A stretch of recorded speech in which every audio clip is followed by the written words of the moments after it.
అందరికీ ఓం నమ శివాయ. ఏంటంటే ఈరోజు అభిషేకం చేస్తుంటే నేను సడన్గా చూసి అభిషేకం అయితే స్టాప్ చేశాను. ఎందుకు అంటే ఇక్కడ చూస్తున్నారు కదా, ఒక చిన్న ఈగ, అది ఈగ కూడా కాదు, చిన్న కీటకం అనమాట. అది పువ్వుల మీద ఉంటుంది కదా, అది చిన్నది. అదైతే వీడియో తీయడానికి చాలా జూమ్ చేయాల్సి వచ్చింది. ఇది నాకు కనిపించింది. అయితే నాకేమనిపించింది అంటే,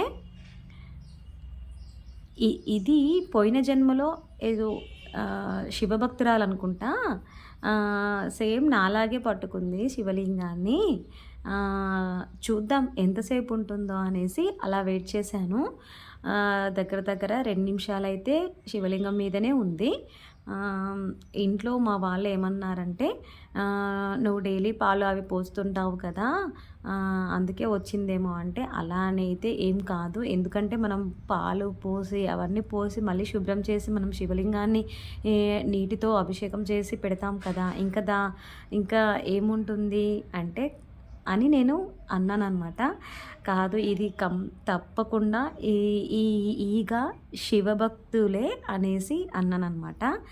ఎలాగైతేనే మీతోని షేర్ చేసుకుందామని ఈ వీడియో తీశాను. చూడండి ఈ చిన్న ఈగ యొక్క శివభక్తి. ఒక 2 మినిట్స్ తర్వాత అయితే ఆ చిన్న ఈగ వెళ్ళిపోయింది.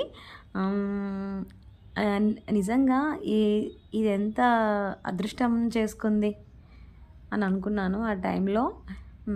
Okay, thank you.